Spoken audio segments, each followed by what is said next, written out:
På vej til et bedre liv. Det tager kun 2 minutter. En praktiserende læge har omkring 1600 patienter knyttet til sin praksis. Og på en gennemsnitlig dag ser lægen 25 patienter, har telefonkonsultationer, tager sig af akutte henvendelser, af dokumentation og opfølgning.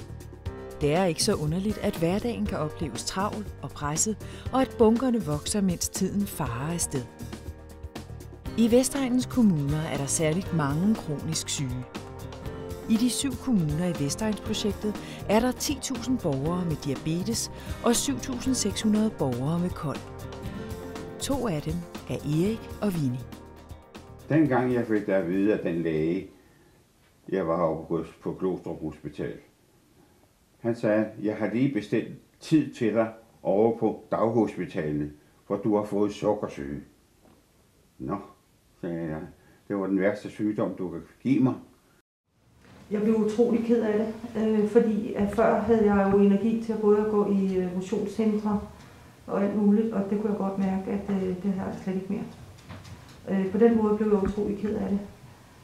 Jeg har også måttet slæbe mig op ad min trappe. Jeg bor på anden sal, og jeg måtte tage 3 trin ad gangen, og ligesom holde pauser også. Så det har været rigtig, rigtig slemt. Og mine veninder har måttet bære, hvis det var større ting, op for mig. Det kunne jeg slet ikke selv. Så på den måde har det været en trist meddelelse. Og jeg kunne også selv mærke, at jeg må sove op om natten, jeg må stå op om natten, nogle gange bare for at få luft. Og det er jo ikke sjovt.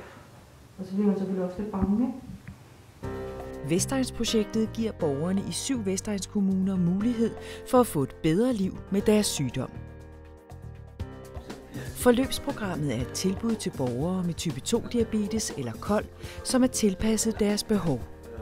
Tilbuddet består af en patientuddannelse, hvor patienterne undervises i deres sygdom og udveksler erfaringer med andre, fysisk træning med øvelser, der udfordrer kondition og udholdenhed, ernæringsvejledning, der hjælper deltagerne med kostomlægning, og rygeafvænning, hvor deltagerne får forskellige værktøjer til at komme igennem rygestoppet og støtter hinanden.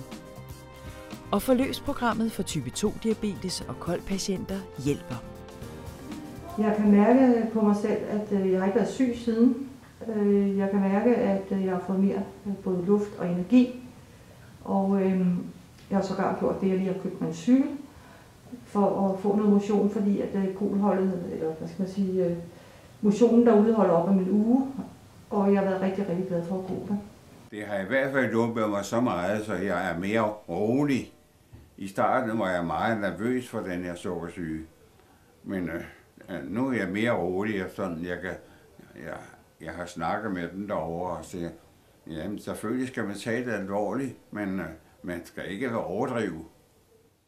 Jeg tror, at man skal have nogle andre mennesker at gøre det sammen med. Og jeg synes, at virkningen har gjort så meget for mig i hvert fald.